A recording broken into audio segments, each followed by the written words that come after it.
a fire was lit. You can't point to just one group of youth.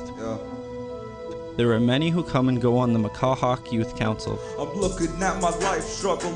What remains consistent throughout is what we want, and that is knowledge about our cultural teachings. We asked for this last year at the Winter Fire Youth Conference. With the education on reserve, is not benefiting us going into mainstream education. We need better housing in better areas in the city. I just have a passion to want to help people, younger children that are growing up in this, and try to give them that better life.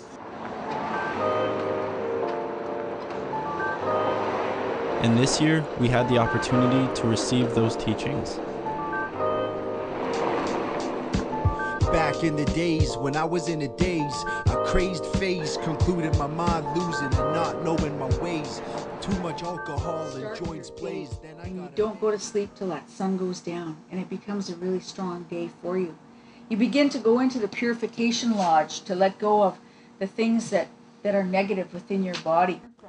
I think it's absolutely amazing to have such dedicated young people who want to know who they are and to nourish the cultural understandings that is so rich in our community in the Youth Council. This is a sampling of what's coming up, and these young people are committed to understanding who they are.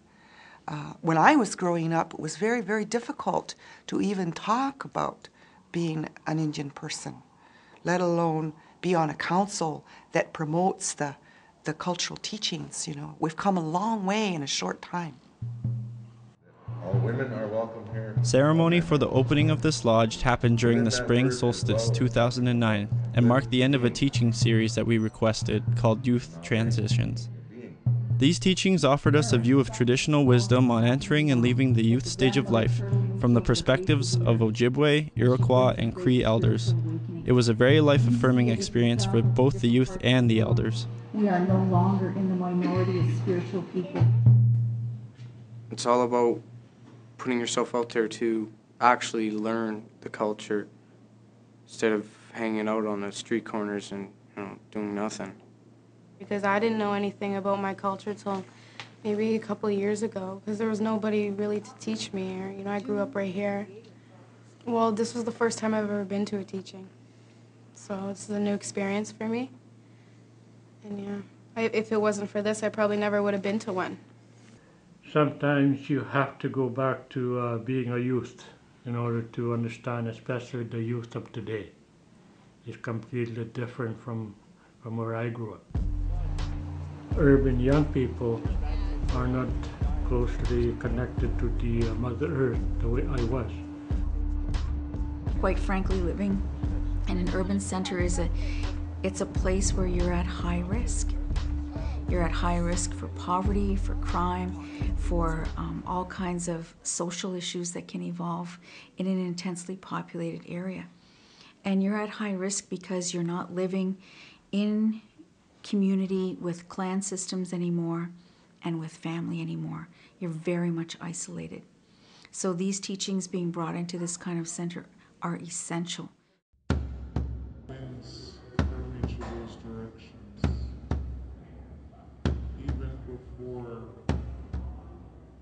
the ceremony would begin. And then when the ceremony ended. Today, during the opening, when we were doing pipe, that you could actually feel the lodge change. Like at one point, it didn't feel like you were there. Like for me, it felt like we were, out in the bush in our wigwam. So it was great. It was great to have that feeling here. It's good that it's here because one of the elders was telling us that years ago, they would have to travel very far just to hear teachings. So it's good that we have the opportunity, in our own community and in the city, to be able to hear these teachings. The young people are searching for their identity, and I think we really have to work with them, and not me, to teach them their creation story, where they came from.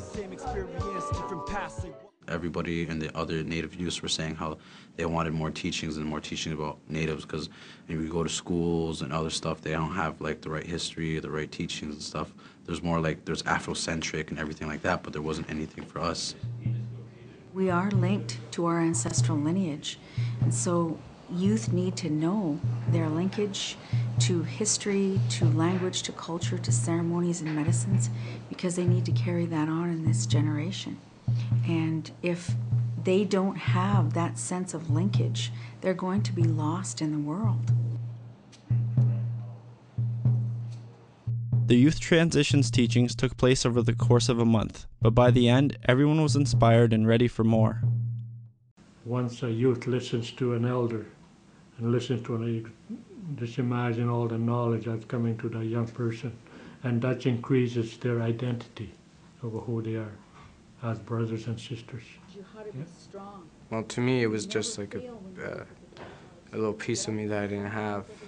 It was like a lost soul needed to be found, so it was like I needed something to prove that I was who I am, and I got it. I've had my name for about maybe 3 years.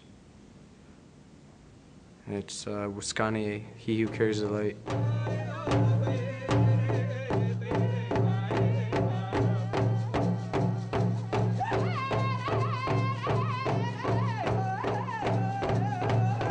To be with us, spend time with us, get to know us, and because they're a part of us, they're in the family too.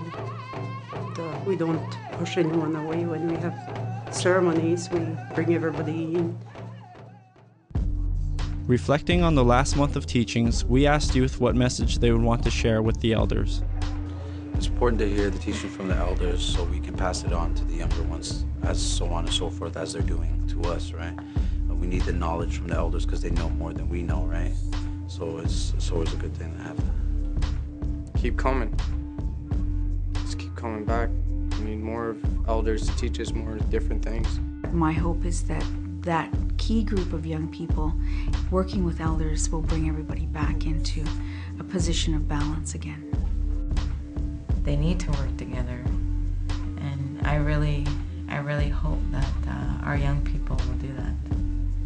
I really hope that they will pick up, whether it's our bundles or anything like that, and go forward and go places where we haven't been able to go. If we don't change now, then why should we even be here? Change is for the better.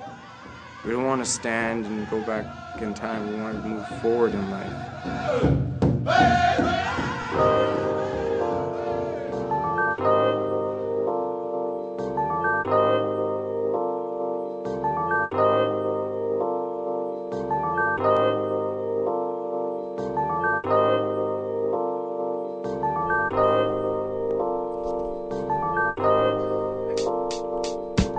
Back in the days when I was in a daze, a crazed phase concluded my mind losing.